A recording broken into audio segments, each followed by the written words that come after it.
അസ്സലാമു അലൈക്കും വറഹ്മത്തുള്ളാഹി വബറകാതുഹു. അള്ളാഹു നമ്മുടെ ഈ കർമ്മങ്ങളൊക്കെ സ്വീകരിക്കുകയും നമ്മുടെ ഇഹപര വിജയത്തിന്റെ കാരണമാക്കി തരികയും ചെയ്യുമാറാകട്ടെ. സൂറത്തുൽ ഫാത്തിഹയിലാണ് നാം ഉള്ളത്. സൂറത്തുൽ ഫാത്തിഹ എന്ന് പറഞ്ഞാൽ അത് ഉമ്മുൽ ഖുർആനാണ്.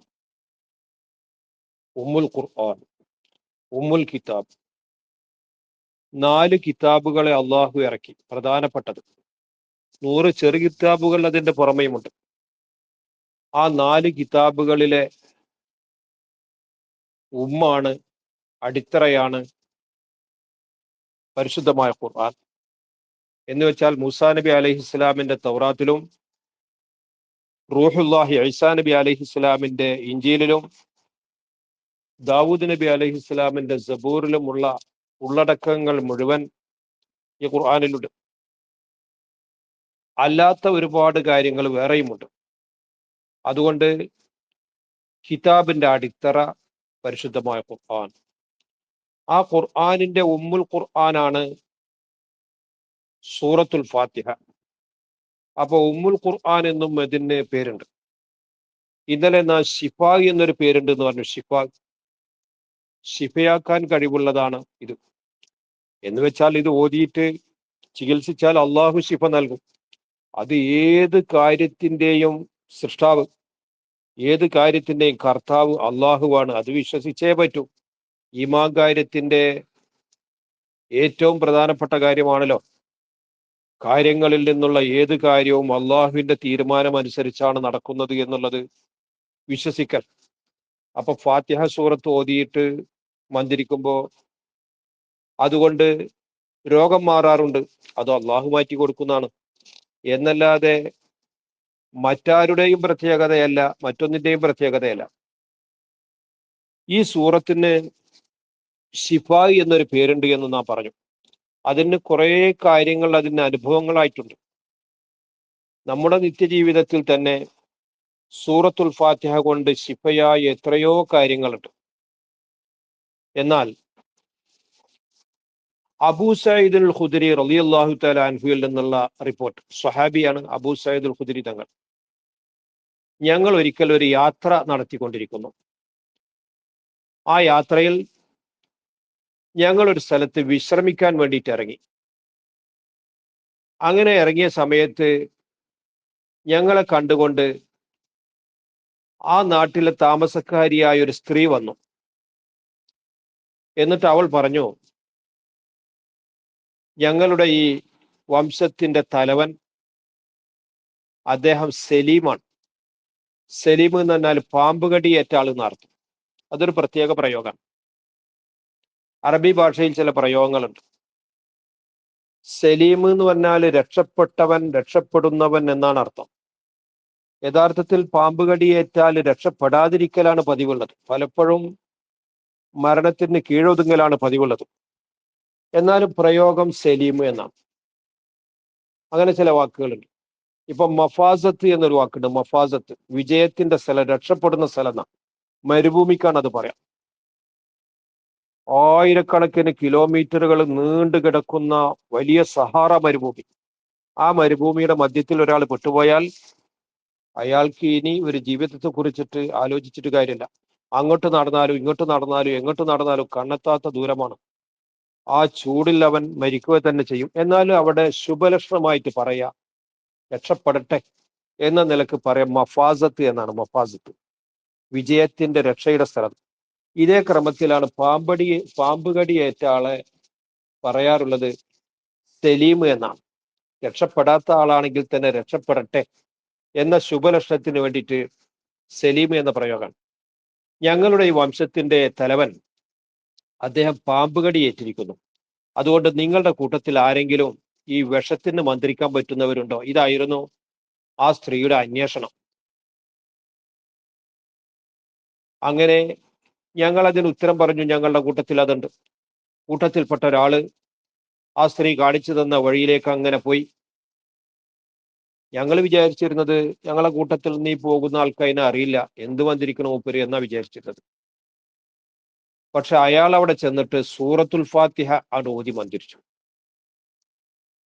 സംഗതിയല്ലേ പറയണ്ടു, ആ രോഗം മാറുകയും ചെയ്തു. അദ്ദേഹം കണ്ണു തുറന്നു, രോഗത്തിന്റെ പിടിയിൽ നിന്ന് മോചിതനായി വളരെ സന്തോഷത്തിലാണ് ഇപ്പോൾ അയാളും അയാളുടെ കുടുംബവും ആ നാടുമുള്ളത്. അതിന് നന്ദിയായിട്ട് ഒരു കൂട്ടം ആടുകളെ അവർ ഇവർക്ക് കൊടുത്തു, ഈ സംഘത്തിന് കൊടുത്തു. അതുപോലെ അവർ ഞങ്ങൾക്ക് കുടിക്കാൻ പാല് തന്നു. അങ്ങനെ ഞങ്ങൾ ആ ആടുകളെയും തെളിച്ചു കൊണ്ടുവന്നു. ഈ മന്ത്രിച്ച ആളോട് ഞങ്ങൾ ചോദിച്ചു, അല്ല എന്ത് മന്ത്രാണ് നീ നടത്തിയത്, നിനക്ക് മന്ത്രത്തിന് പറ്റി വല്ലതും അറിയോ? മന്ത്രിച്ച ആൾ പറഞ്ഞു, ഞാൻ മന്ത്രിച്ചത് മാ റഖൈതുഹു ഇല്ലാ ബി ഫാത്തിഹത്തിൽ, സൂറത്തുൽ ഫാത്തിഹയാണ് ഞാൻ അദ്ദേഹത്തെ മന്ത്രിച്ചത്, വേറൊന്നും ഞാൻ മന്ത്രിച്ചിട്ടില്ല. അത് ഊതിയിട്ടാണ് ഞാൻ മന്ത്രിച്ചത് എന്ന് അദ്ദേഹം മറുപടി പറഞ്ഞു. ഇത് പറഞ്ഞപ്പോൾ ഇതൊരു അധ്വാനമുള്ള പണിയല്ലല്ലോ, അതിന് ഇത്രയും വലിയൊരു കൂലി വാങ്ങിയത് ശരിയായില്ലെന്ന നിലക്ക് അവിടെ ചെറിയൊരു ചർച്ച നടന്നു. ഏതായിരുന്നാലും റസൂലുള്ളാഹിയുടെ അടുത്തേക്ക് നമ്മൾ എത്തുമല്ലോ, അവിടെ എത്തിയിട്ട് നമുക്ക് അതിനെപ്പറ്റി അന്തിമ തീരുമാനമെടുക്കാമെന്ന് പറഞ്ഞു. അങ്ങനെ അവർ റസൂലുള്ളാഹിയുടെ അടുക്കൽ എത്തുകയും ചെയ്തു. അങ്ങനെ എത്തിയപ്പോൾ റസൂലുള്ളാഹിയുടെ ഈ കാര്യങ്ങളൊക്കെ തല മുതൽ അവസാനം വരെ അവർ പറഞ്ഞു കേൾപ്പിച്ചു. എന്ത്, ഞങ്ങളിങ്ങനെ പോകുന്ന സമയത്ത് ഇങ്ങനെയൊക്കെ ഉണ്ടായി. അങ്ങനെ ഒരു സ്ത്രീ വന്നിട്ട് ആ വിവരങ്ങളൊക്കെ മുഴുവൻ പറഞ്ഞു കൊടുത്തു. അങ്ങനെ റസൂലുള്ള പറഞ്ഞു, നിങ്ങൾക്ക് ഈ കിട്ടിയത് വളരെ അനുവദനീയമായ ഒരു സമ്പത്താണ്, അതുകൊണ്ട് ഇത് നമുക്ക് ഓഹരി ചെയ്യാം. ആ ഓഹരിയിൽ എന്നെയും കൂടി ഉൾപ്പെടുത്തണം, എനിക്ക് കൂടി ഒരു ഓഹരി തരണം. അതൊരു പ്രോത്സാഹനമാണ്. അനുയായികൾ ചെയ്ത നല്ല കാര്യത്തിന് ഒരു പിന്തുണ കൊടുക്കുകയും അവരെ സന്തോഷിപ്പിക്കുകയാണ്, സ്വത്തിന് പൂതിയായിട്ടല്ല. നിങ്ങൾ ഈ ചെയ്തത് ഒരു നല്ല കാര്യമാണ് എന്ന അംഗീകാരമായിരുന്നു. അങ്ങനെ വളുരിബൂലി മഅക്കും സഹ്മ എന്ന് റസൂലുള്ള പറഞ്ഞു, എനിക്കും നിങ്ങളോട് കൂടെ ഒരു ഓഹരി തരണം എന്ന് പറഞ്ഞുകൊണ്ട് റസൂലുള്ള അതിന് നല്ല പ്രോത്സാഹനം നൽകുകയുണ്ടായി. അപ്പോൾ പലതും പതിന്ന് തിരിഞ്ഞു. ഒന്ന്, സൂറത്തുൽ ഫാത്തിഹ ഓതിയിട്ട് മന്ത്രിക്കാം. ആ മന്ത്രിച്ചത് കൊണ്ട് അസുഖം മാറും. കാരണം ഷിഫ എന്നല്ലേ ഇതിന്റെ പേര്. അതിനെ സംബന്ധിച്ചല്ല, അതിന് കിട്ടിയ ഈ പ്രതിഫലത്തെ സംബന്ധിച്ചാണ് ഇത്രയും വലിയൊരു പ്രതിഫലം അതിന് വാങ്ങാൻ പറ്റുമോ എന്നുള്ള ചർച്ച വന്നത്.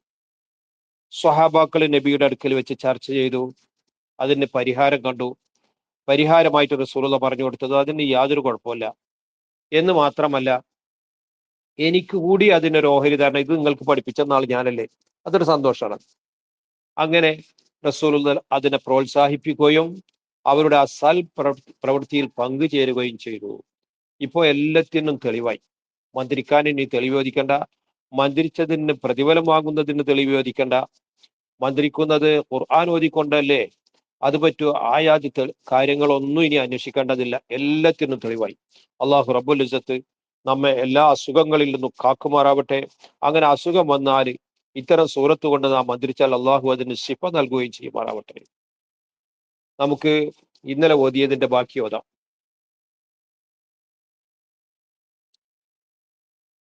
അതിന്റെ മുമ്പ് മറ്റൊരു കാര്യം, പരിശുദ്ധമായ നിസ്കാരത്തിലേക്ക് കടക്കുന്ന മനുഷ്യൻ അവന്റെ ഹൃദയമൊക്കെ ശുദ്ധിയാക്കിയിട്ട് മറ്റു ചിന്തകളൊന്നും കടന്നു വരാത്ത രൂപത്തിൽ അവന്റെ ഹൃദയത്തിന്റെ കെട്ടിക്കൊടുക്കുകളും അവന്റെ ചിന്താവിഷയങ്ങളൊക്കെ മാറ്റിവെച്ചു. എന്നുവെച്ചാൽ വിസർജനം ആവശ്യമായ സമയത്ത് അത് നിർവഹിച്ചു. അങ്ങനെ അവന്റെ ഭക്ഷണം വിശപ്പൊക്കെ മാറ്റി മറ്റ് ചിന്തകളൊന്നും ഇല്ലാത്ത നേരത്താണ് നിസ്കാരത്തിലേക്ക് കടക്കേണ്ടത്. അങ്ങനെ കടന്നു. അങ്ങനെ കടക്കുന്ന സമയത്ത് അവൻ നിസ്കാരത്തിന്റെ കവാട മുഖത്തിലെത്തി അവൻ നിയ്യത്ത് ചെയ്യുന്നു.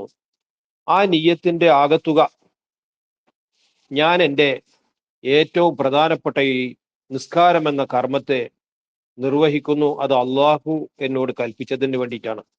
ലില്ലാഹി തആല, അള്ളാഹുവിനെ മനസ്സിൽ കണ്ടുകൊണ്ട് അള്ളാഹു എന്നോട് കൽപ്പിച്ചതുകൊണ്ട് ഞാൻ ഈ മഹത്തരമായ കർമ്മത്തിലേക്ക് കടക്കുന്നു എന്ന മനക്കരുത്തോടു കൂടെ അവൻ നിസ്കാരത്തിലേക്ക് കടക്കുമ്പോൾ ആദ്യമായിട്ട് അവൻ ഉച്ചരിക്കുന്നത്, ഈ മനസ്സോടുകൂടെ അവൻ പ്രവേശിക്കുമ്പോൾ അവന്റെ നാവ് കൊണ്ട് അവൻ പറയുന്നത് അള്ളാഹു അക്ബർ എന്നാകുന്നു. അള്ളാഹു അക്ബർ എന്ന് പറഞ്ഞാൽ അള്ളാഹു ആകുന്നു ഏറ്റവും വലിയവൻ, അവനേക്കാൾ വലിയ മറ്റൊരുത്തനും തന്നെ ഇല്ല. ബാക്കിയൊക്കെ ചെറുതാണ് എന്നാണ് അതിന്റെ അർത്ഥം. കാരണം അള്ളാഹു അല്ലേ, അള്ളാഹുവിന്റെ അർത്ഥം നാം പറഞ്ഞല്ലോ എന്താ, എല്ലാവിധ പരിപൂർണതകളെയും ഒരുമിച്ച് കൂട്ടിയവനായ, എല്ലാവിധ താഴ്ചകളെ തൊട്ടും ഒഴിവായവനായ, യാതൊരു കോട്ടവുമില്ലാത്തവനായ, എല്ലാവരിൽ നിന്നുമുള്ള ഇബാദത്തിന് അർഹനായവൻ എന്നാണ്, അതിന് പുറമെ ഉണ്ടാകൽ നിർബന്ധമായവൻ എന്നാണ് അള്ളാഹ് എന്നതിന്റെ അർത്ഥം. അങ്ങനെയുള്ള അവൻ അക്ബറു ഏറ്റവും വലിയവനാകുന്നു, അവനേക്കാൾ വലിയ മറ്റാരുമില്ല. ഈ മന്ത്രവചനം ഉച്ചരിച്ചുകൊണ്ട് അവൻ നിസ്കാരത്തിലേക്ക് കടന്നു. കടന്നതിന് ശേഷം അവൻ ഇഫ്തിതാഹിന്റെ ദുആ നിർവഹിച്ചു. വജ്ജഹത്തു ഓതി, അത് സുന്നത്താണ്, അതിശക്തമായ സുന്നത്താണ്. അതിനുശേഷം അവൻ ഫാത്തിഹത്തുൽ കിതാബ് ഓതി. അഊദു ഓതൽ സുന്നത്താണ്, അതും നിർവഹിച്ചു. എന്നിട്ട് അവൻ നിസ്കാരത്തിലേക്ക് കടന്നു. ആ നിസ്കാരത്തിലേക്ക് കടക്കുമ്പോൾ ആദ്യമായിട്ട് അവൻ ബിസ്മില്ലാഹിർ റഹ്മാനിർ റഹീം എന്ന് ചൊല്ലി.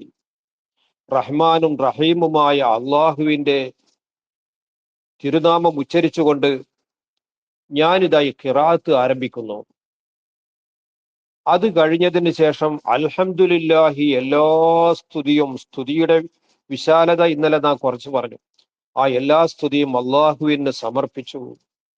ആ അള്ളാഹുവോ റബ്ബിൽ ആലമീനാകുന്നു, ഒരു ലോകത്തിന്റെയല്ല എല്ലാ ലോകത്തിന്റെയും അധിപനും അതിന്റെ മുഴുകാര്യങ്ങളെയും നിർവഹിക്കുന്നവനുമാകുന്നു. അങ്ങനെ അള്ളാഹുവിനെ അവൻ മദ്ഹ് ചെയ്തു, അള്ളാഹുവിനെ പുകഴ്ത്തിയിട്ട് മതിയാകുന്നില്ല, പിന്നെയും പിന്നെയും പറയാൻ തോന്നുന്നു. അർറഹ്മാനിർ റഹീം ഒരിക്കൽ പറഞ്ഞതാണെങ്കിൽ തന്നെ അവന്റെ കാരുണ്യം ഇങ്ങനെ മനസ്സിൽ നിറഞ്ഞു നിന്നുകൊണ്ട് വീണ്ടും പറഞ്ഞു അർറഹ്മാനിർ റഹീം, അവൻ കരുണ കരുണ കരുണ വളരെയേറെയുള്ളവനാകുന്നു, ഈ ലോകത്തുമുണ്ട് പരലോകത്തുമുണ്ട്, നിറഞ്ഞ കാരുണ്യത്തിന്റെ ഉടമയാകുന്നു പറഞ്ഞു. അത് പറഞ്ഞതിന് ശേഷം വീണ്ടും അള്ളാഹുവിനെ അവൻ മദ്ഹ് ചെയ്തു. എന്നിട്ട് പറഞ്ഞു മാലിക് യൗമിദ്ദീൻ, ഈ ലോകത്തെ ജീവിതം അതണ്ട് അവസാനിക്കും. യഥാർത്ഥ ജീവിതം ആരംഭിക്കുന്നത് മരണത്തോടു കൂടെയാണ്. ആ മരണത്തിന് ശേഷം ഈ ലോകത്തെ ജീവിതത്തിന് അനുസരിച്ച് പ്രതിഫലം നൽകപ്പെടുന്ന ഒരു പരലോകമുണ്ട്. ആ പരലോകത്ത് പ്രതിഫലം നൽകപ്പെടുന്ന ആ ദിവസത്തിൽ എല്ലാവരെയും എല്ലാത്തിനെയും അടക്കി ഭരിക്കുന്നവൻ അവൻ മാത്രമാകുന്നു, മറ്റാരും തന്നെയില്ല. എല്ലാവരും അന്ന് തലകുനിക്കുന്ന ദിവസമാണ്. ആർക്കും ഒരു എതിർപ്പുമില്ലെന്ന് മാത്രമല്ല, ഒന്നും പറയാനുമില്ല, ഒന്നും ചിന്തിക്കാനുമില്ല. എല്ലാവരും അള്ളാഹുവിന് കീഴ്പ്പെട്ടിരിക്കുന്നു. ഇപ്പൊ ഈ സൂറത്തിന്റെ ആദ്യം മുതൽ ഇങ്ങനെ അള്ളാഹുവിനെ വർണ്ണിച്ചു. അവൻ എന്നാണ് ഇതുവരെ പ്രയോഗിച്ചത്. അള്ളാഹുവിന്റെ പേര് കൊണ്ട് അവൻ കാരുണ്യമുള്ളവനാണ് ഈ ലോകത്ത്, അവൻ കാരുണ്യമുള്ളവനാണ് പരലോകത്ത്. ആ അള്ളാഹുവിനാണ്, അവനാണ് എല്ലാ സ്തുതിയും. അവൻ ലോകത്തെ എല്ലാ വസ്തുക്കളുടെയും എല്ലാ ലോകത്തിന്റെയും സൃഷ്ടാവും അതിനെ പോറ്റുന്നവനുമാകുന്നു. അവൻ കാരുണ്യമുള്ളവനാണ്, അവൻ പരലോകത്തും കാരുണ്യമുള്ളവനാണ്. അവൻ അന്ത്യനാളിന്റെ ഉടമയാകുന്നു, പ്രതിഫല നാളിന്റെ രാജാവാകുന്നു എന്നൊക്കെ അവൻ അവൻ അവൻ എന്നായിരുന്നു ഇതുവരെ പ്രയോഗിച്ചിരുന്നത്. ഇങ്ങനെ പറഞ്ഞ മനുഷ്യൻ അള്ളാഹുവിനെ മനസ്സിലിങ്ങനെ പറയുകയും ആ അള്ളാഹുവിന്റെ മാഹാത്മ്യങ്ങൾ ഓരോന്നോരോന്നായിട്ട് അവന്റെ മനസ്സിലൂടെ ഇങ്ങനെ നടത്തുകയും ചെയ്തപ്പോൾ അവൻ അള്ളാഹുവിലേക്ക് അങ്ങോട്ട് മുന്നിടാൻ അർഹതയുള്ളവനായി തീർന്നു. ഇതുവരെയുള്ളത് പോലെയല്ല. ഇപ്പോൾ അവൻ ഈ സംസാരിച്ചത് കൊണ്ട്, ഈ വർണ്ണിച്ചത് കൊണ്ട്, അള്ളാഹുവിനോടിനെ പറ്റി ഈ ഗുണവിശേഷണങ്ങളൊക്കെ ഇങ്ങനെ മനസ്സിലിട്ട് ആറ്റിക്കുറുക്കിയത് കൊണ്ട് അവന്റെ മനസ്സ് മുഴുവൻ അള്ളാഹു ആകുന്നു. അള്ളാഹുവോട് അവന് തവജ്ജുഹ്, അവൻ അങ്ങോട്ട് മുന്നിട്ടിട്ട് പറയുന്നു. നേരത്തെ പോലെയല്ല, ഇയ്യാക്ക പടച്ച തമ്പുരാനെ, നിനക്ക് മാത്രം നഅ്ബുദു, ഞാൻ ഇബാദത്ത് ചെയ്യുന്നു, വയ്യാക്ക നിന്നോട് മാത്രം നസ്തഈനു, സഹായം തേടുന്നു. ഒരു ശൈലി മാറ്റം ഇവിടെ ഉണ്ടായി. എന്ന് വെച്ചാൽ ഇതുവരെ അവൻ അവൻ അവൻ എന്നായിരുന്നു പറഞ്ഞിരുന്നത്.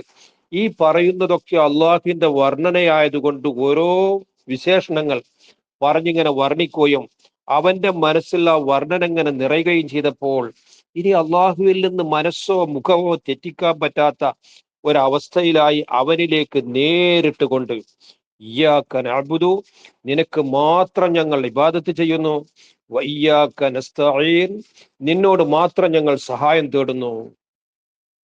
അള്ളാഹു പറഞ്ഞു, എന്റെ അടിമ എന്നെ പുകഴ്ത്തി, എല്ലാ സ്തുതിയും എനിക്കാണെന്ന് പറഞ്ഞു.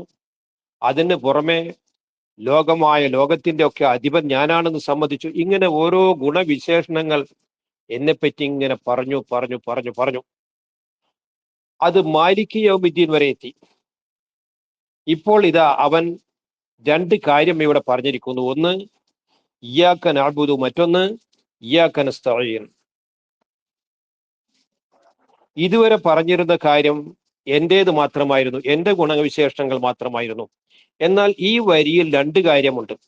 ഒന്ന് എന്റെ കാര്യവും ഒന്ന് അവന്റെ കാര്യവും. എന്റെ കാര്യം എന്താണ്? ഇബാദത്ത് മുഴുവൻ എനിക്ക് അവൻ ചെയ്യാം, മുഴുവൻ ഇബാദത്തും നിനക്ക് മാത്രമാകുന്നു എന്ന ഇബാദത്തിന് അർഹൻ ഞാൻ മാത്രമാണെന്നുള്ള ഈ ഏറ്റുപറച്ചിലും ആ പ്രതിജ്ഞയുമാകുന്നു. അവന്റെ കാര്യമാണ് രണ്ടാം ഭാഗം. അതാണ് ഇയ്യാക നസ്തഈൻ. പടച്ചവനെ, നിന്നോട് മാത്രം ഞങ്ങൾ സഹായം തേടുന്നു. എനിക്ക് ഒരുപാട് കാര്യങ്ങൾ നടക്കേണ്ടതുണ്ട്. എന്റെ നടക്കേണ്ട കാര്യങ്ങളൊക്കെ നിന്നെ കൊണ്ട് തന്നെ നടക്കണം. അതുകൊണ്ട് നിന്നോടെ എനിക്ക് സഹായം തേടാനുള്ളൂ. നീയാണ് മേൽ പറയപ്പെട്ട എല്ലാ ഗുണവിശേഷണങ്ങളുടെയും ഉടമസ്ഥൻ എന്ന് പറഞ്ഞുകൊണ്ട് ഈ വാക്യം പകുതിയും പകുതിയുമാണ് അള്ളാഹു പറയുന്നു.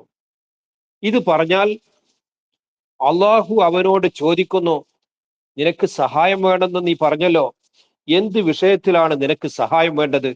ഏത് വിഷയമാണെങ്കിലും ചോദിച്ചുകൊള്ളൂ എന്ന് പറയുന്ന സ്ഥാനത്തായി. അപ്പൊ ഇവന് ഏത് കാര്യങ്ങൾക്ക് വേണമെങ്കിലും ഇപ്പോൾ ആവശ്യപ്പെടാം. അങ്ങനെയുള്ള ഒരു ബന്ധം ഈ സൃഷ്ടിയുടെയും സൃഷ്ടാവിന്റെയും ഇടയിൽ ഉണ്ടായിത്തീർന്ന ഈ സന്ദർഭത്തിൽ എന്നോട് നിനക്ക് എന്താണോ ചോദിക്കാനുള്ളത്, ഏതും ചോദിച്ചു കൊള്ളുക, അത് ഞാൻ നൽകിക്കൊള്ളാമെന്ന് പറയുന്ന ആ പ്രത്യേക അവസ്ഥാന്തരമുണ്ടായ സമയത്ത് ഇവന് സമർപ്പിക്കാനുള്ള ഏറ്റവും പ്രധാനപ്പെട്ട അപേക്ഷ അത് ഇതാണ്: ഇഹ്ദിന സ്വറാത്തുൽ മുസ്തഖീം, മുസ്തഖീമായ പാതയിലേക്ക് ഞങ്ങളെ നീ ചേർക്കണേ എന്നതാകുന്നു. ഇതിനേക്കാൾ പ്രധാനപ്പെട്ട ഒരു കാര്യം ഇല്ല തന്നെ. ഏറ്റവും പ്രധാനപ്പെട്ട കാര്യമാണിത്. മുസ്തഖീമായ മാർഗം എന്ന് പറഞ്ഞാൽ തെറ്റാത്ത മാർഗം, ലക്ഷ്യത്തിലേക്ക് എത്തിക്കുന്ന മാർഗത്തിനാണ് അസ്വറാത്തുൽ മുസ്തഖീം എന്ന് പറയുന്നത്. ആ വഴിയിലൂടെ പ്രവേശിച്ചാൽ ലക്ഷ്യത്തിൽ എത്തുക തന്നെ ചെയ്യും, എത്താതെ പോവുകയില്ല. അങ്ങനെയുള്ള ചൊവ്വായ മാർഗത്തിലേക്ക് എന്നെ നീ ചേർക്കണേ, ചേർത്ത് എന്നെ നീ നിലനിർത്തണേ, ഇതൊക്കെ അതിന്റെ അർത്ഥമാണ്. ഏതാണ് ഈ ചൊവ്വായ മാർഗം? അത് സിറാത്തുല്ലദീന അൻഅംത അലൈഹിം, ഏതൊരു വിഭാഗത്തിന്റെ മേലാണോ നീ അനുഗ്രഹം ചെയ്തിട്ടുള്ളത്, ഹിദായത്ത് കൊണ്ട് നീ അനുഗ്രഹിച്ച വിഭാഗം ആരാണോ, അത് അമ്പിയാക്കളുടെ മാർഗം. മിനൽ അംബിയായി വസ്സുദ്ദീഖീന വശുഹദായി, ഇവരുടെയൊക്കെ മാർഗമാണ്. അവരൊക്കെ അൻഅംത അലൈഹിം എന്ന് പറയപ്പെട്ട വിഭാഗത്തിൽപ്പെട്ടവരാണ്. അപ്പോൾ നീ അനുഗ്രഹിച്ച വിഭാഗത്തിന്റെ മാർഗത്തിൽ അവർക്ക് രണ്ട് വിശേഷണങ്ങൾ ഇല്ല. താഴെ പറയപ്പെടുന്ന രണ്ട് വിശേഷണങ്ങളെ തൊട്ട് അവർ ഒഴിവായവരാണ്. ഏതാണ് ആ രണ്ട് വിശേഷണങ്ങൾ? ഒന്ന്, ഈ പറയപ്പെട്ട വിശ്വാസത്തോടുകൂടെ അള്ളാഹുവാണ് എല്ലാത്തിൻ്റെയും ഉടമ എന്ന് വിശ്വസിച്ചുകൊണ്ട് സഹായം തേടുന്നത് ഒരിക്കലും ഇയ്യാക നസ്തഈൻ എന്നതിന് എതിരാവുകയില്ല. ഈ കൂട്ടര് ചെയ്യുന്നത് മരിച്ചവരോട് സഹായം തേടൽ, അത് ശിർക്കാവുന്നു. ഞാൻ ചോദിക്കട്ടെ, എങ്ങനെ ഈ മരിച്ചവരോട് ചോദിക്കൽ മാത്രം ശിർക്കായത്? അള്ളാഹു അല്ലാത്ത ആരോട് ചോദിച്ചാലും ഈ പറയപ്പെട്ടതനുസരിച്ച് ശിർക്കാവണ്ടേ? ആരോട് ചോദിച്ചാലും ശിർക്കാണ് എന്നല്ലേ പറയേണ്ടത്? മരിച്ചവര് മരിക്കാത്തവര് എന്ന് വ്യത്യാസപ്പെടുത്താനുള്ള തെളിവെന്ത്? ഒരു തെളിവും ഇന്ന് വരെ ഇല്ല. യഥാർത്ഥത്തിൽ സഹായം തേടുന്ന മനുഷ്യന് ഈ വിശ്വാസം ഉണ്ടായിരിക്കണം, ഇതൊക്കെ നിർവഹിക്കുന്നത് അള്ളാഹു ആകുന്നു. അവന്റെ കഴിവ് കൊണ്ടാണ് ഇവൻ സഹായിക്കുന്നതും അവൻ സഹായിക്കുന്നതുമൊക്കെ. ആ സഹായിക്കുന്നത് ചിലപ്പോൾ ജീവനുള്ള ആളായിരിക്കും, മറ്റു ചിലപ്പോൾ ജീവനില്ലാത്ത ആളായിരിക്കും. ജീവനില്ലാത്ത ആൾക്ക് ചില പ്രത്യേക കഴിവുകളൊക്കെ ഉണ്ടാകും, അതൊന്നും നിഷേധിക്കാൻ പറ്റുന്നതല്ല.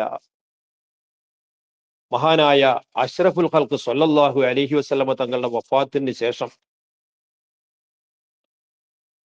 മദീനയിൽ വളരെയേറെ ക്ഷാമം പിടിച്ചൊരു കൊല്ലമുണ്ടായിരുന്നു. ആ കൊല്ലത്തിന് ആമുർ റമാദ് എന്നാണ് ചരിത്രകാരന്മാർ പേരിട്ടിട്ടുള്ളത്. റമാദ് എന്ന് തന്നെ 90 എന്നാണ്, ആകെ കരിഞ്ഞ കൊല്ലം എന്നതിന്റെ അർത്ഥം. ക്ഷാമം പിടിച്ചിട്ട് വളരെയേറെ വിഷമിച്ച കൊല്ലം എന്നാണ് അതിന്റെ അർത്ഥം. ആ കാലഘട്ടത്തിൽ ഒരു സംഭവം ഉണ്ടായി. എന്താ സംഭവം ഉണ്ടായത്? ഒരു മനുഷ്യൻ റസൂലുള്ളാഹി സ്വല്ലല്ലാഹു അലൈഹി വസല്ലമ തങ്ങളുടെ റൗള ഷരീഫിന്റെ അടുക്കലേക്ക്, ഖബർ ഷരീഫിന്റെ അടുക്കലേക്ക് വന്നു. എന്നിട്ട് അദ്ദേഹം റസൂലുള്ളാഹിയുടെ അഭിമുഖമായിട്ട് പറഞ്ഞു, യാ റസൂലല്ലാഹ്, അള്ളാഹുവിന്റെ റസൂലേ എന്ന് വിളിച്ചുകൊണ്ട് പറഞ്ഞു, ഇസ്തസ്ഖിലി ഉമ്മത്തിക ഫഇന്നഹും ഖദ് ഹലകൂ. നബിയെ, അങ്ങയുടെ ഉമ്മത്തിന് വേണ്ടിയിട്ട് അങ്ങ് മഴയെ തേടണം, കാരണം അവരാകെ നശിച്ചുകൊണ്ടിരിക്കുന്നു. ഇവിടെ മരണം സംഭവിച്ചുകൊണ്ടിരിക്കുന്നുണ്ട്. അതുപോലെ ഇവിടെ ക്ഷാമം പിടിച്ചുകൊണ്ട് ഇവിടെ വളരെയേറെ ക്ഷാമം അനുഭവപ്പെട്ടുകൊണ്ടിരിക്കുന്നുണ്ട്. അതുകൊണ്ട് ഇസ്തസ്കലി ഉമ്മത്തിക്ക, തങ്ങളുടെ സമൂഹത്തിന് വേണ്ടിയിട്ട് തങ്ങൾ മഴയെ തേടണം. ഫൈന്നഹും ഖദ് ഹലക്കു, അവരിത് നശിച്ചു കൊണ്ടിരിക്കുന്നു എന്ന്. ഇത് പറയുന്നത് ആ കാലഘട്ടത്തിൽ ജീവിക്കുന്ന ഒരാൾ. ഉമർ റളിയല്ലാഹു അൻഹുവിന്റെ കാലഘട്ടം എന്ന് പറഞ്ഞാൽ റസൂലുള്ള വഫാത്തായതിന് ശേഷം 2.5 വർഷക്കാലം സിദ്ദീഖുൽ അക്ബർ നാട് ഭരിച്ചു. ഉമർ ഇബ്നുൽ ഖത്താബ് തങ്ങൾ 10.5 വർഷം നാട് ഭരിച്ചു. അപ്പൊ 10യും 2രും 13 കൊല്ലം. ഈ 13 കൊല്ലത്തിന്റെ ഉള്ളിലുള്ള ഒരാളാണ്. സ്വഹാബി ആവണം, അല്ലെങ്കിൽ സ്വഹാബിമാരുമായിട്ട് അത്രയും ഇടപഴകിയ ആളാവണം. ആളാരാണെന്ന് ഇവിടെ പറയുന്നില്ല, പറയുന്ന സ്ഥലം വേറെ. ഏതായിരുന്നാലും ശരി, ഇങ്ങനെ പറഞ്ഞു. ഇത് ഒരാളിങ്ങനെ കാണുകയാണ്. ആ ആള് പറയുന്നു, കുറച്ച് കഴിഞ്ഞതിന് ശേഷം റസൂലുള്ളാഹി സ്വല്ലല്ലാഹു അലൈഹി വസല്ലമ തങ്ങൾ സ്വപ്നത്തിൽ അയാളെ സമീപിച്ചു. എന്നിട്ട് പറഞ്ഞു, നീ പോയിട്ട് ഉമർ ഇബ്നുൽ ഖത്താബ് എന്ന ഭരണാധികാരിക്ക് സലാം പറയണം, എന്റെ സലാം പറയണം. എന്നിട്ട് കാര്യങ്ങളൊക്കെ സന്തോഷകരമാകുമെന്നുള്ള വിവരം അറിയിക്കണമെന്ന് സ്വപ്നത്തിൽ കണ്ടു. അതനുസരിച്ച് അദ്ദേഹം ആ വിവരങ്ങളൊക്കെ പോയിട്ട് ഉമർ ഇബ്നുൽ ഖത്താബ് തങ്ങളോട് പറഞ്ഞു. ഇനി നാം പറയാം, ഇവിടെ സ്വഹാബാക്കള് ജീവിക്കുന്ന കാലഘട്ടം, സ്വഹാബാക്കൾ ജീവിക്കുന്നു എന്ന് അത്രല്ല, സ്വഹാബാക്കളിൽ ഭൂരിഭാഗവും ജീവിക്കുന്ന കാലഘട്ടം, ഉമർ ഇബ്നുൽ ഖത്താബ് തങ്ങൾ നാട് ഭരിക്കുന്ന കാലഘട്ടം. ആ കാലഘട്ടത്തിലാണ് ഒരാൾ വന്നിട്ട് ഇങ്ങനെ ചെയ്തത്. ആ ചെയ്തത് അവിടെയുള്ളവരൊക്കെ കാണുന്നുണ്ട്. ഏതെങ്കിലും ഒരാള് അതിനെ എതിർത്തിട്ടില്ല. ഇത് തെറ്റാണ്, കുറ്റകരമാണെങ്കിൽ, ചെറിയൊരു തെറ്റാണെങ്കിൽ തന്നെ അതിനെ ബാക്കിയുള്ളവർ നിരുത്സാഹപ്പെടുത്തും. ആരും നിരുത്സാഹപ്പെടുത്തിയിട്ടില്ല. ഒന്ന്. മറ്റൊന്ന്, അതിനുശേഷം ഇദ്ദേഹം ചെന്നിട്ട് ഉമർ ഇബ്നുൽ ഖത്താബ് തങ്ങളോട് ഈ സംഭവങ്ങൾ ഉണ്ടായത് അതിന്റെ ആദ്യം മുതൽ അവസാനം വരെ പറഞ്ഞു കേൾപ്പിക്കുന്നു. അത് കേട്ടിട്ട് ഉമർ യാതൊരു തടസ്സവും അതിന് നിന്നില്ല. നീ ചെയ്തത് ഇയ്യാക നസ്തഈനെതിരാണ്, ഇത് നിഷിദ്ധമായ സഹായതേട്ടമാണ്, മരിച്ചവരോട് തേടാൻ പാടില്ല എന്ന് ഉമർ ഇബ്നുൽ ഖത്താബ് തങ്ങൾ നിർദ്ദേശിച്ചില്ല. ഇതിൽ നിന്ന് നാം എന്ത് മനസ്സിലാക്കണം? സ്വഹാബിമാര് മുഴുവൻ അതിന് അംഗീകാരം നൽകിയിരിക്കുന്നു എന്ന്. ഒരൊറ്റ കുട്ടിയില്ലാതെ എല്ലാവരുടെയും അംഗീകാരമാണ് അതിനുള്ളത് എന്ന് നമുക്കിതിൽ നിന്ന് വ്യക്തമായിട്ട് മനസ്സിലാക്കാൻ കഴിയുന്നു. മറ്റൊരു സംഭവം പറയട്ടെ. റസൂലുള്ളാഹി ജനിക്കുന്നതിന്റെ മുമ്പ് തന്നെ റസൂലുള്ളാഹിയെ കൊണ്ടുള്ള ഇടതോട്ടവും സഹായാർത്ഥനയും ഒക്കെ നടത്തിയിരുന്നു എന്ന് പരിശുദ്ധമായ ഖുർആനിൽ കാണാം. എന്ന് വെച്ചാൽ, കിതാബിന്റെ അഹലുകാരായ ജൂതന്മാര് ബഹുദൈവാരാധകരോട് യുദ്ധം ചെയ്യേണ്ടി വരുന്ന സമയത്ത് അവരോട് ചെയ്തിരുന്ന ദുആയെപ്പറ്റി ഖുർആനിൽ കാണാം. വകാനൂ മിൻ ഖബ്ലു യസ്തഫ്തിഹൂന അലല്ലദീന കഫറൂ.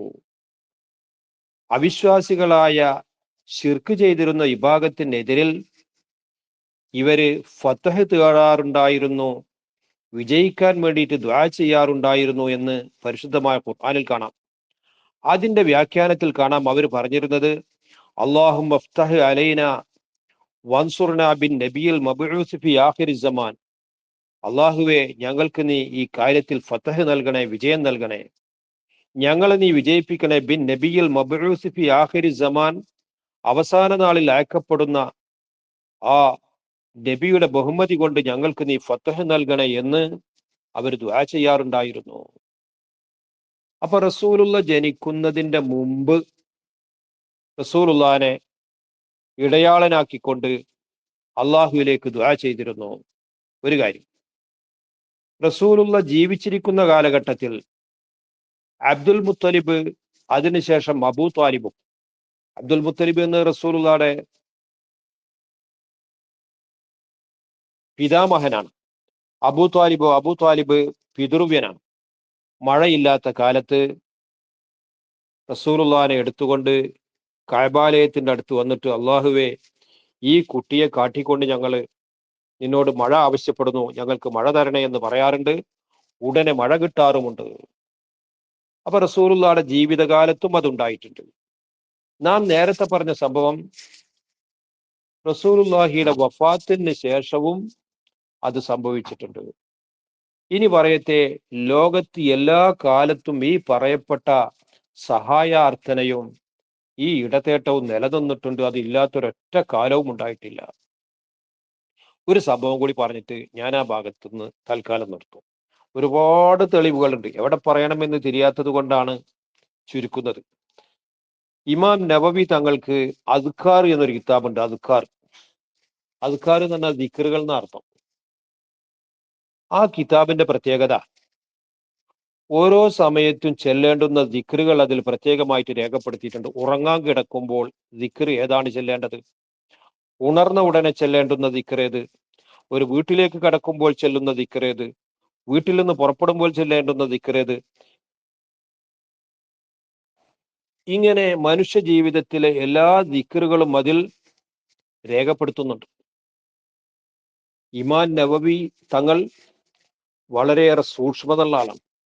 സൂക്ഷ്മതയുള്ള ആളെന്ന് പറഞ്ഞാൽ, ഒരു ഇബാദത്തിന്റെ കാര്യത്തിൽ അതിന് ഏറ്റവും ഗുണകരമായ ഏത്, ഏറ്റവും പ്രതിഫലം ലഭിക്കാനുള്ള മാർഗം ഏത് എന്ന് വളരെ ചിന്തിച്ചുകൊണ്ട് അത് തന്നെ നടപ്പാക്കുന്ന ആളാണ്. ഞാൻ രണ്ട് ഉദാഹരണം പറയാം.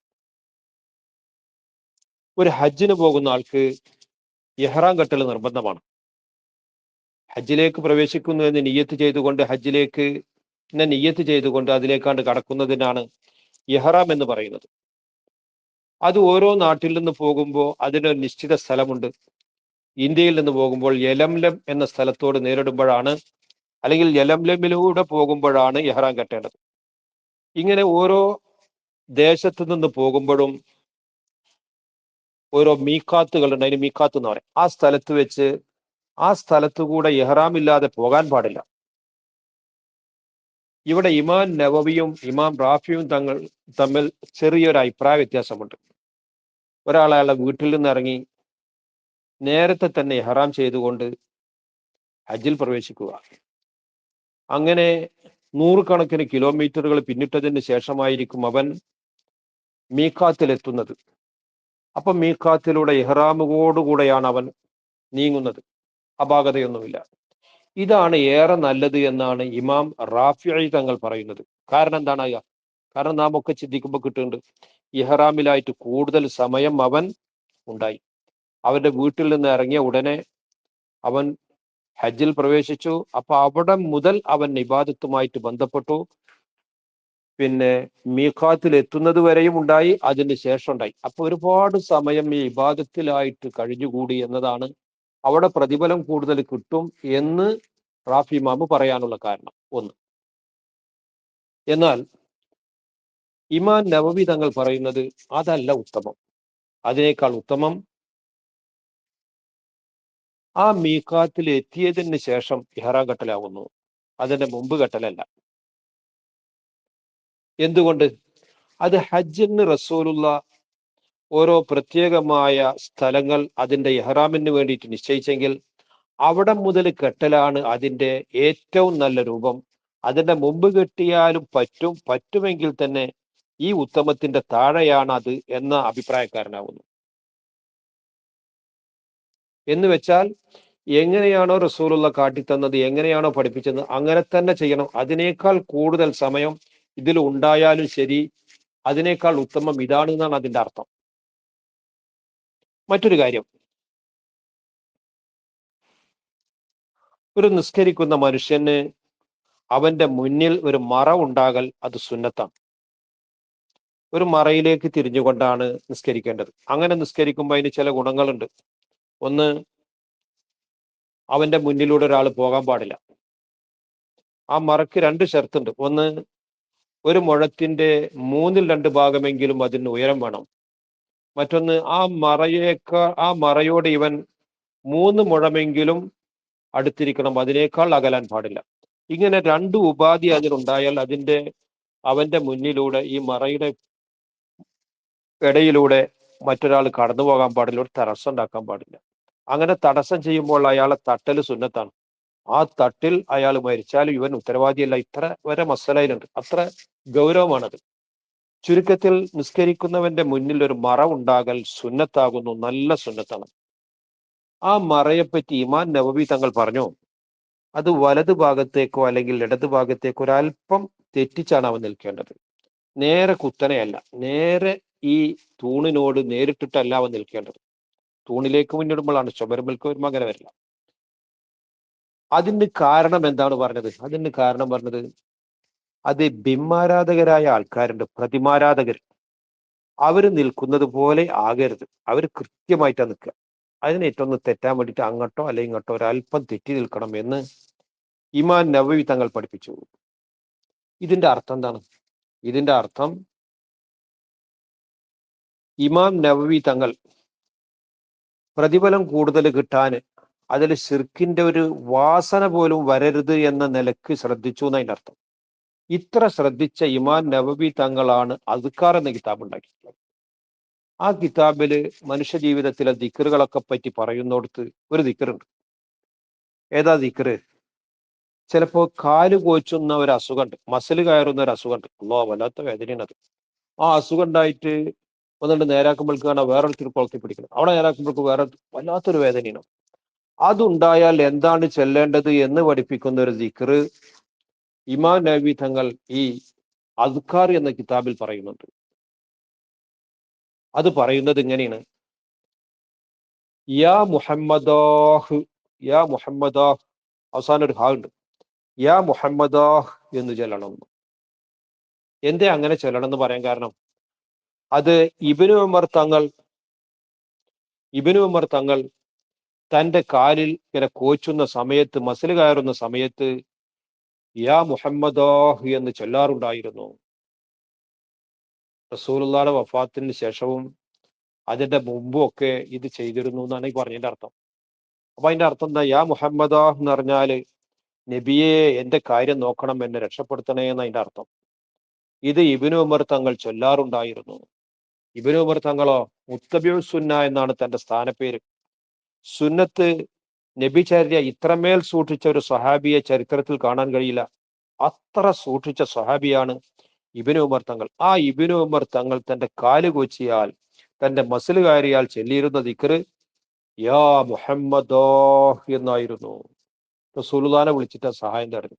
ഇത് റസൂലുള്ളാഹിയുടെ വഫാത്തിന്റെ ശേഷമാണ് ചെയ്തത് എങ്കിലേ നേവിമാമ് ഈ അദ്കാർ എന്ന കിതാബിൽ ഇത് കൊണ്ടുവന്നതിന് തെളിവാകൂ.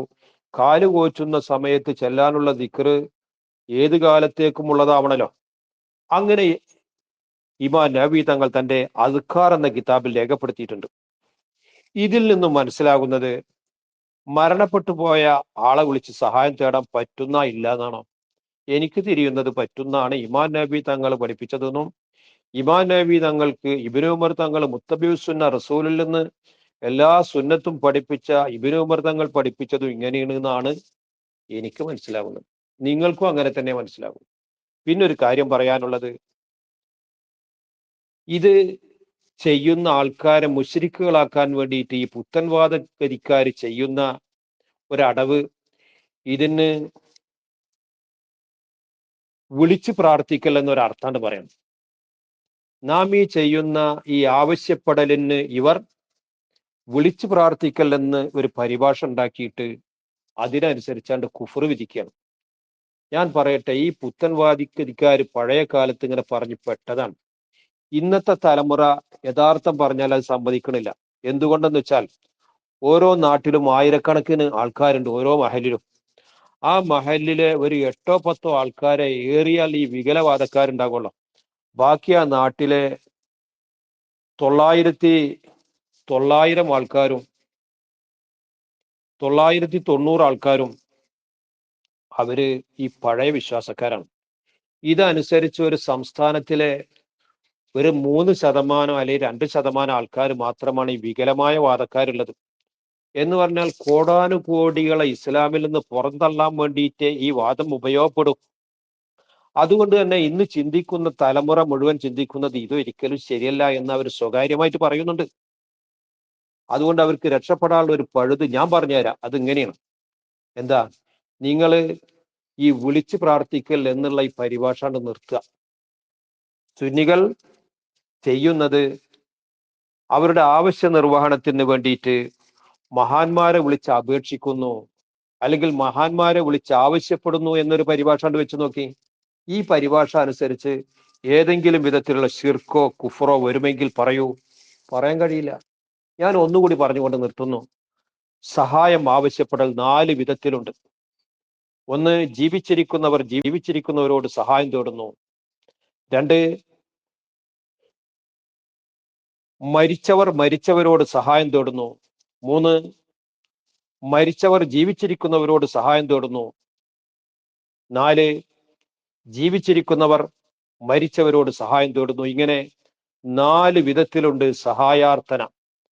സഹായം ആവശ്യപ്പെടൽ 4 വിധം. ഒന്ന്, ജീവിച്ചിരിക്കുന്നവർ ജീവിച്ചിരിക്കുന്നവരോട് സഹായം തേടുന്നു.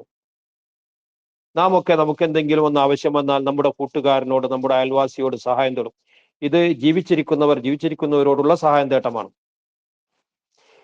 ഇതിൽ ഒരു ശിർക്കുണ്ടെന്ന് ഇന്ന് വരെ ആരും പറഞ്ഞിട്ടില്ല. അപ്പൊ സഹായം തേടിയത് കൊണ്ടല്ല ശിർക്ക്, ഉറപ്പ്. രണ്ടാമത്തത്, മരിച്ചവരോട് സഹായം തേടൽ. നാളെ പരലോകത്തെത്തിയാൽ ലോകത്തിന്റെ ആദ്യം മുതൽ അവസാനം വരെയുള്ള എല്ലാ ജനങ്ങളും ഒരൊറ്റ നിൽക്കും മഹ്ശറിൽ. നീണ്ട സംഭവമാണ്. അവസാനം എല്ലാവരും കൂടിയിട്ട് റസൂലുള്ളാഹിയുടെ അടുക്കലെത്തും. എന്നിട്ട് റസൂലുള്ളാഹിയുടെ സഹായം ചോദിക്കും. നബിയെ, ഞങ്ങൾക്ക് വേണ്ടിയിട്ട് ശഫാഅത്ത് ചെയ്യാൻ ശുപാർശ ചെയ്തിട്ട് ഞങ്ങളെ ഈ നൃത്തത്തിൽ നിന്നൊന്ന് ഒഴിവാക്കി തരണം. ഇതൊരു സഹായം ചോദിക്കലാണ്. അത് ചോദിക്കും. അത് സ്വഹീഹുൽ ബുഖാരിയിലും സ്വഹീഹ് മുസ്ലിമിലും രേഖപ്പെടുത്തിയ സംഭവമാണ്. അപ്പൊ മരിച്ചവരോട് സഹായം ചോദിക്കും. അപ്പോ ഇവിടെയും ശിർക്കില്ല. അപ്പൊ സഹായം ചോദിക്കലും ശിർക്കല്ല, മരിച്ചവരോടാകലും ശിർക്കല്ല. ഇനി ഞാനൊരു മൂന്നാമത്തെ കാര്യം പറയട്ടെ. ഇങ്ങനെയെങ്കിൽ ജീവിച്ചിരിക്കുന്നവർ മരിച്ചവരോട് സഹായം തേടിയാൽ എങ്ങനെ ശിർക്കാകുന്നു? എന്തുകൊണ്ട്? സഹായം ചോദിക്കൽ ശിർക്കല്ല, മരിച്ചവരോട് ചോദിക്കലും ശിർക്കല്ല എന്ന് മഹ്ശറിലെ സംഭവം കൊണ്ട് നമുക്കൊക്കെ ബോധ്യപ്പെട്ടു. എങ്കിൽ പിന്നെ ജീവിച്ചിരിക്കുന്നവർ മരിച്ചവരോട് ചോദിക്കുമ്പോൾ എങ്ങനെ അത് ശിർക്കാകുന്നു? ഒരിക്കലും അത് ശിർക്കാകാൻ യാതൊരു സാധ്യതയും വിശേഷ ബുദ്ധിയുടെ മുന്നിൽ ഇല്ല തന്നെ. അപ്പൊ അതുകൊണ്ട് അത് ശിർക്കാകാൻ നിർവാഹമില്ല. മറ്റൊരു സഹായം തേടലുണ്ട്, മരിച്ചവര് ജീവിച്ചിരിക്കുന്നവരോട്. മരിച്ചവർ ജീവിച്ചിരിക്കുന്നവരോട് ഒരു സഹായം തേടലുണ്ട്. സത്യവിശ്വാസികളെ കുറിച്ച് ഹദീസിൽ കാണാം, അവൻ മരണപ്പെട്ടാൽ അവൻ വേഗത്തിൽ സ്വർഗത്തിലെത്തേണ്ടവനാണ്. അവൻ ഖദ്ദിമൂനി എന്ന് പറയും. എന്നെ നിങ്ങൾ വേഗം തന്നെ കൊണ്ടുപോയിട്ട് മറവ് ചെയ്യൂ. ഇത് മരിച്ചവർ ജീവിച്ചിരിക്കുന്നവരോട് സഹായം തേടലാകുന്നു. ഖദ്ദിമൂനി. ചുരുക്കി പറഞ്ഞാൽ 4 വിധത്തിലുള്ള സഹായം തേടലുണ്ട്. ഇതിൽ ശിർക്കിന് കടന്നു വരാൻ യാതൊരു മാർഗവും തന്നെ ഇല്ല. ഇവർ ഈ ചെയ്തത് കൊണ്ടാണെങ്കിലോ കോടാനുകോടി എന്ന് പറഞ്ഞാല് നേരത്തെ പറഞ്ഞ ഉമർ ഇബ്നുൽ ഖത്താബ് തങ്ങളുടെ കാലത്ത് ജീവിച്ചിരുന്ന ആ സ്വഹാബിയെയും അതിന് അംഗീകാരം നൽകിയവരെയും അവിടെ മുതൽ ഇങ്ങോട്ട് വന്നവരെ മുഴുവരെയും ഇസ്ലാമിൽ നിന്ന് പുറത്താക്കുന്ന വൃത്തിഹീനമായ ഒരു പരിപാടിയാണ് ഇവർ ചെയ്തുകൊണ്ടിരിക്കുന്നത്. അതുകൊണ്ട് കൃത്യമായിട്ട് മനസ്സിലാക്കുക. ഇനി മുതൽ ഈ പ്രാർത്ഥന എന്നുള്ള വാക്ക് പറയണ്ട, വിളിച്ച് പ്രാർത്ഥിക്കൽ എന്ന് പറയണ്ട, വിളിച്ച് ആവശ്യപ്പെടൽ എന്ന പരിഭാഷപ്പെടുത്തി നോക്കൂ. എന്നാൽ നിങ്ങൾക്കും ഈ കുടുക്കിൽ നിന്ന് രക്ഷപ്പെടാം. നിങ്ങൾ ആരോ പറഞ്ഞ് പറ്റിച്ചതല്ലാതെ നിങ്ങളും ചിന്തിച്ചാൽ ഇതിന്റെ അപ്പുറങ്ങൾക്ക് തിരിയാനില്ല. അള്ളാഹു റബ്ബുൽ ഇസ്സത്ത് നല്ലതൊക്കെ മനസ്സിലാക്കാനുള്ള തൗഫീഖ് നമുക്ക് നൽകുമാറാകട്ടെ. ആമീൻ എന്ന് ദുആ ചെയ്തുകൊണ്ട്, അപ്പൊ ഒരു സത്യവിശ്വാസിയുടെ വിശ്വാസത്തിന്റെ അടിക്കലാണ് എല്ലാ കാര്യങ്ങളും അള്ളാഹുവിൽ നിന്നാകുന്നു എന്നുള്ളത്. ഇനി ഞാൻ പറയട്ടെ, ഒരു മനുഷ്യന് ഒരു ഗുണമുണ്ടായി എന്ന് വെക്കുക, അത് എങ്ങനെ ഉണ്ടായാലും ശരി അള്ളാഹുവിൽ നിന്നുള്ളതാണത്. ആര് മുഖേന കിട്ടിയാലും എന്ത് മുഖേന കിട്ടിയാലും അത് അള്ളാഹുവിൽ നിന്നുള്ളതാണ്. ഒരുത്തൻ ഈ പാടത്ത് നെല്ലുണ്ടാക്കി, അത് 101 മേനി വിളഞ്ഞു, അത് അള്ളാഹുവിന്റെ ഭാഗത്തിൽ നിന്നുള്ള ഒരു ഗുണമാകുന്നു. ഇവൻ നടത്തുന്ന ജോലിക്ക് ഇവൻ അർഹതപ്പെട്ടതിനേക്കാൾ കൂടുതൽ ഇവന്റെ മേലുദ്യോഗസ്ഥൻ ഇവന് പ്രതിഫലം നൽകി, അത് അള്ളാഹു നൽകിയതാണ്. പക്ഷെ ഇവൻ മുഖേനയാകുന്നു. ഇവൻ വിഷമിച്ചിരിക്കുന്ന സമയത്ത് ഇവനൊരാൾ വന്നിട്ട് സഹായിച്ചു, അത് ഇവൻ പ്രതീക്ഷിച്ചതായിരുന്നില്ല, പക്ഷെ ഇവനത് കിട്ടി, അത് അള്ളാഹു നൽകിയതാണ്, ഇവൻ മുഖേന. ചുരുക്കത്തിൽ അള്ളാഹു വിധിച്ചതും അള്ളാഹു നൽകിയതും മാത്രമേ കിട്ടുന്നുള്ളൂ. ഭൂമി ലോകത്ത് മഴ വർഷിച്ചു കൊണ്ടിരിക്കുന്നു. ആരാ മഴ വർഷിപ്പിക്കുന്നത്? മഴ വർഷിപ്പിക്കുന്നത് മീകായിൽ അലൈഹിസ്സലാമാണ്. പക്ഷേ ഇതിന്റെ യഥാർത്ഥ പ്രവർത്തകൻ അത് അള്ളാഹു ആകുന്നു. അള്ളാഹു ചെയ്യുമ്പോഴാണ് അതുണ്ടാകുന്നത്. അപ്പൊ ലോകത്ത് നടക്കുന്ന കാര്യങ്ങളൊക്കെ അള്ളാഹുവിൻ്റെത് മാത്രമാകുന്നു. ഇതനുസരിച്ച് എന്നെ ആര് സഹായിച്ചാലും എനിക്ക് പറയാനുള്ളത്, എൻ്റെ വിശ്വാസം ശരിയായ വിശ്വാസമാണെങ്കിൽ എനിക്ക് പറയാനുള്ളത്, എന്നെ അള്ളാഹു സഹായിച്ചു എന്നാകുന്നു. വളരെ കഷ്ടപ്പെട്ടിരിക്കുന്ന സമയത്ത് ഒരാൾ വന്നിട്ട് ഒരു കനപ്പെട്ട സംഖ്യ എനിക്ക് തന്നു, ഞാനത് സ്വീകരിച്ചാൽ എൻ്റെ പതിവുള്ളത്, അല്ല എന്നെ കേൾക്കുന്ന ഈ എല്ലാവരുടെയും പതിവുള്ളത് അൽഹംദുലില്ലാ എന്ന് പറയലാണ്. എന്നല്ലാതെ ഇത് നൽകിയ അൽഹംദുലിൽ മുഅത്തി, ഇത് കൊണ്ടുവന്ന ഇവന് എല്ലാ സ്തുതിയും എന്ന് പറയലല്ല. അവന് ചിലപ്പോൾ ഒരു നന്ദി വാക്യം പറയും, അത് അതിന്റെ ആദാബിൽപ്പെട്ടതാണ്. പക്ഷേ ഈ സ്തുതി പറയുന്നത് അള്ളാഹുവിനാണ് അവൻ സ്തുതിക്കുന്നത്. കാരണം ഇത് എനിക്ക് അള്ളാഹ് തന്നതാകുന്നു, തന്നത് ഇവന്റെ കൈക്കാകുന്നു. ഒരു ഓവിൽ കൂടെ വെള്ളം വരുന്നത് പോലെ ഇവനിൽ കൂടെ അള്ളാഹു ഇത് എനിക്കൊണ്ട് കൊടുന്നു തന്നു എന്നതല്ലാതെ ഇവന്റെ പ്രവർത്തനമോ ഇവന്റെ സ്വാധീനമോ ഇതൊന്നും അതിലില്ല. അത് യഥാർത്ഥത്തിൽ അള്ളാഹു ആകുന്നു. ഇത് വിശ്വസിച്ചേ പറ്റൂ. ഇനി നാം മനസ്സിലാക്കുക, ഗൈറിൽ മഗ്ളൂബി അലൈഹിം, അവർ ഒരിക്കലും തന്നെ കോപത്തിന്റെ പാത്രമായവരല്ല. ഒളബ് എന്ന് പറഞ്ഞാൽ ദേഷ്യം. അവരുടെ മേൽ കോപം ഒരിക്കലും ഉണ്ടായിട്ടില്ല. നിന്റെ ഭാഗത്തിൽ നിന്ന് കോപിക്കപ്പെട്ട പലരും കഴിഞ്ഞ കാലത്ത് ഉണ്ടായിട്ടുണ്ട്. അതിൽ ജൂതന്മാരുണ്ട്, നസാറാക്കളുണ്ട്, മജൂസികളുണ്ട്, പലരുമുണ്ട്. അവരുടെ ഒന്നും മാർഗത്തിലേക്കല്ല എന്നെ ചേർക്കേണ്ടത്. ഗൈറിൽ മഗ്ളൂബി അലൈഹിം, നിന്റെ കോപത്തിന് പാത്രമാകാത്ത വിഭാഗത്തിന്റെ പാതയിലേക്ക് എന്നെ ചേർക്കണം. അതുപോലെ തന്നെ വലല്ലാലീൻ, വഴിപിഴച്ചവരുണ്ട്. അവര് നിനക്ക് സന്താനങ്ങളുണ്ടെന്ന് പറഞ്ഞുകൊണ്ട്, നിന്നെ മറ്റൊന്നിനോട് സാമ്യപ്പെടുത്തിക്കൊണ്ട്, നീ സന്താനങ്ങളിലേക്ക് ആവശ്യമുള്ളവനാണെന്ന് വാദിച്ചുകൊണ്ട് ഇങ്ങനെയുള്ള വികലമായ വിശ്വാസത്തിന്റെ ആളുകളാണ്. അത്തരം വിഭാഗങ്ങളുടെ പാതയിലേക്കല്ല എന്നെ ചേർക്കേണ്ടത്, മറിച്ച് എന്നെ നീ ചേർക്കേണ്ടത് മുസ്തഖീമായ പാതയിലേക്കാകുന്നു, ചൊവ്വായ മാർഗത്തിലേക്കാകുന്നു. ഇതാണ് ഈ സൂറത്തിന്റെ ചുരുക്ക വിവരം. ഇവിടെ കുറച്ച് കാര്യങ്ങൾ പറയാനുണ്ട്. ഒന്നാമത്തെ കാര്യം, സൂറത്തുൽ ഫാത്തിഹ ചർച്ച എന്ന് പറഞ്ഞാൽ തന്നെ അധികം ആളുകളും ചിന്തിക്കാറുള്ളത് ഇയ്യാക നഅ്ബുദു വ ഇയ്യാക നസ്തഈൻ എന്ന ആയത്തിന്റെ ഒരു ചർച്ച മാത്രമാണ്. ഇയ്യാക നഅ്ബുദു, നിനക്ക് മാത്രം ഇബാദത്ത് ചെയ്യുന്നു, വ ഇയ്യാക നസ്തഈൻ, നിന്നോട് മാത്രം സഹായം തേടുന്നു എന്ന ആയത്ത് മാത്രമാണ് സൂറത്തുൽ ഫാത്തിഹയുടെ വിശദീകരണം എന്നാണ് പലരും മനസ്സിലാക്കാറുള്ളത്. അങ്ങനെയല്ല. ഈ സൂറത്തിന്റെ ഓരോ വശവും വളരെ ഗഹനമാണ്. നാം ഇപ്പോൾ പറഞ്ഞത്, ഇതുവരെ പറഞ്ഞതൊക്കെ അതിലെ ചെറിയൊരു വശം മാത്രമാണ്. ഇനി നോക്കുക, ഇയ്യാക്ക നഅ്ബുദു, നിനക്ക് മാത്രം ഞങ്ങൾ ഇബാദത്ത് ചെയ്യുന്നു. അള്ളാഹുവിന് മാത്രമേ ഇബാദത്ത് ചെയ്യാൻ പാടുള്ളൂ. അള്ളാഹു അല്ലാത്ത ഒന്നിനും ഇബാദത്ത് ചെയ്യരുത്. ഇബാദത്ത് കൊണ്ട് അള്ളാഹുവിനെ തനിപ്പിക്കണം. അതിന് കാരണം സൂറത്തുൽ ഇഖ്ലാസിൽ നാം പറഞ്ഞു, അവൻ അള്ളാഹു ആകുന്നു, അവൻ സ്വമദാകുന്നു, അവനെപ്പോലെ ആരും തന്നെയില്ല. ഇങ്ങനെ പല കാര്യങ്ങൾ പറഞ്ഞു. അവൻ അള്ളാഹുവാണെന്ന് പറഞ്ഞാൽ അവൻ ഉണ്ടാകൽ നിർബന്ധമായവനാകുന്നു, മറ്റ് ഒരു വസ്തു പോലെയുമല്ല. ഇവിടെ ലോകത്ത് കടലുണ്ട്, ആകാശമുണ്ട്, പലതും പലതുമുണ്ട്. അവകളൊക്കെ ഉണ്ടാകൽ നിർബന്ധമായതല്ല. അള്ളാഹു ഉണ്ടാക്കിയപ്പോൾ ഉണ്ടായി, ആ ഉണ്ടാക്കിയ സമയത്ത് മാത്രം ഉണ്ടായി. എത്ര സമയമാണോ ആ ഉണ്ടാക്കി നിലനിർത്തുന്നതെങ്കിൽ അതുവരെ മാത്രം അത് തുടരും. അതിന് ശേഷം അത് ഇല്ലാതെയാകും. ഇങ്ങനെയാണ് ലോകത്തെ എല്ലാ വസ്തുക്കളും ഒക്കെ നശിക്കും.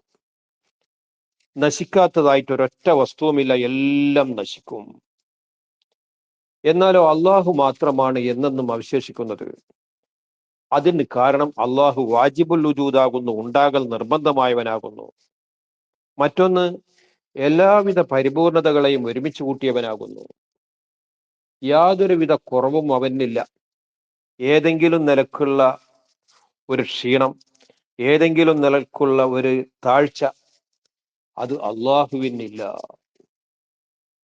അള്ളാഹുവിന്റെ സിഫത്തുകളൊക്കെ പരിപൂർണമായതാകുന്നു. മറ്റൊന്ന്, എല്ലാവരിൽ നിന്നുമുള്ള ഇബാദത്തിന്റെ അർഹതയും അവന് മാത്രമാകുന്നു. എന്തേ കാരണം? അത് അള്ളാഹു സമദാകുന്നു. സമദ് എന്ന് പറഞ്ഞാല് അവൻ നിരാശ്രയനും എല്ലാ വസ്തുക്കളും അവനിലേക്ക് ആശ്രയിക്കുന്നതുമാകുന്നു. അതുകൊണ്ട് ഇബാദത്തിന് അർഹൻ അവൻ മാത്രമാണ്. അപ്പൊ ഇയ്യാക്ക നഅ്ബുദു, അള്ളാഹുവെ നിനക്ക് മാത്രം നഅ്ബുദു, ഞങ്ങൾ ഇബാദത്ത് ചെയ്യുന്നു. കാരണം നീയാണ് ഉണ്ടാകൽ നിർബന്ധമായവൻ, നീ എല്ലാ പരിപൂർണതകളും ഉള്ളവനാകുന്നു, നീ എല്ലാവരിൽ നിന്നുമുള്ള എല്ലാ ഇബാദത്തിനും അർഹനാകുന്നു. കാരണം നീ നിരാശ്രയനാണ്. എല്ലാ വസ്തുക്കളും എല്ലാ സമയത്തും എല്ലാ കാര്യങ്ങളിലും നിന്നെ ആശ്രയിക്കുന്നവരാകുന്നു. അതുകൊണ്ട് ഇയ്യാക്ക നഅ്ബുദു, ഞങ്ങൾ നിനക്ക് മാത്രം ഇബാദത്ത് ചെയ്യുന്നു, അല്ലാത്ത ആർക്കും തന്നെ ഇബാദത്ത് ചെയ്യുന്നില്ല. ഇനി പറയാം, ഈ ലോകത്ത് നടക്കുന്ന എല്ലാ കാര്യങ്ങളും എന്നല്ല, എല്ലാ ലോകത്ത് നടക്കുന്ന എല്ലാ കാര്യങ്ങളും അതെല്ലാം അള്ളാഹുവിന്റെ തീരുമാനപ്രകാരവും അള്ളാഹുവിന്റെ കഴിവ് കൊണ്ടുമാണ്. അള്ളാഹു ഒന്ന് ഉദ്ദേശിച്ചു, ഇവൻ വേറൊന്ന് ചെയ്തു, അതുകൊണ്ട് ഉണ്ടാവില്ല. അള്ളാഹു വിധിച്ചത് മാത്രമേ ഉണ്ടാകൂ. അള്ളാഹു ഇവന് കഴിവ് കൊടുത്താൽ മാത്രമേ ആ കാര്യം ഉണ്ടാകൂ. പലപ്പോഴും നാം പല കാര്യങ്ങളും ചെയ്യാൻ ഉദ്ദേശിക്കലുണ്ട്, അതിനു വേണ്ടിയിട്ട് ശ്രമിക്കലുണ്ട്, പക്ഷെ ആ കാര്യം നടക്കലില്ല. എന്താ കാരണം? അത് അള്ളാഹു വിധിച്ചത് അങ്ങനെയാകില്ല, അതുകൊണ്ട് അത് നടക്കാറില്ല. ലാ ഹൗല വലാ ഖുവത ഇല്ലാ ബില്ലാ, ഇത് ഇസ്ലാമിന്റെ അടിത്തറയാണ്. എന്താ അർത്ഥം? ഏത് കാര്യം ചെയ്യണമെങ്കിലും അള്ളാഹുവിന്റെ ഭാഗത്തിൽ നിന്നുള്ള കുദറത്ത് കിട്ടണം. അള്ളാഹുവിന്റെ കുദറത്തല്ലാതെ മറ്റ് യാതൊരു മാർഗവും അതിനില്ല. നാളെ നാം പറഞ്ഞു, മസ്ജിദുൽ ഹറാമിലെ ബാങ്ക് കേൾക്കുന്ന ആള് ഹയ്യ അലസ്വല എന്ന് പറയുമ്പോൾ ലാ ഹൗല വലാ ഖുവത ഇല്ലാ ബില്ലാ